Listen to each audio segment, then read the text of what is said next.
జగన్మోహన్ రెడ్డి గారు ఉన్నప్పుడు ప్రభుత్వం ఎలా ఉంది, ప్రతి ఒక్క వాలంటీర్ని పెట్టి 50 ఏళ్ళకి ప్రతి పథకం కూడా అందేటట్టు చేశాడు. అవును. ఇప్పుడున్న ఈ కూటమి ప్రభుత్వంలో వాలంటీర్లు పీకేశాడు. అవును. ఉన్న పథకాలన్నీ కూడా పేరు మార్చుకుని ఇచ్చుకుంటున్నారు. వాళ్ళు ఇచ్చిన పథకం అనేది ఏదీ లేదు. ఉన్న పథకాన్నే పేరు మార్చుకుని ఇచ్చుకోవడం వాళ్ళ బతుకు. ఆ బతికే ఇప్పుడున్న ఈ కూటమి ప్రభుత్వం. పవన్ కళ్యాణ్ చిన్న లాజిక్ చిన్నది ఎట్టుకుని ఎప్పుడో 2017లో జరిగిన ఏదన్నా ఇన్సిడెంట్ తీసుకుని ఇప్పుడు సుగాలి ప్రీతి సుగాలి ప్రీతి సుగాలి ప్రీతి అని మోగాడు.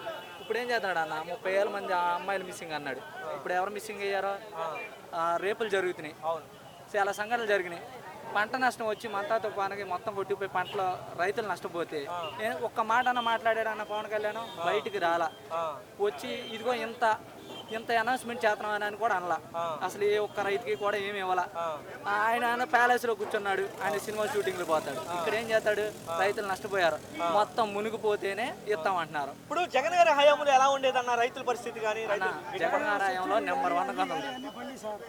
జగన్ గారి హయాంలో నెంబర్ 1 గా ఉంది. ప్రతి పథకం వెళ్ళింది, రైతులకి ఎక్కడ ఎటువంటి డోకా లేదు.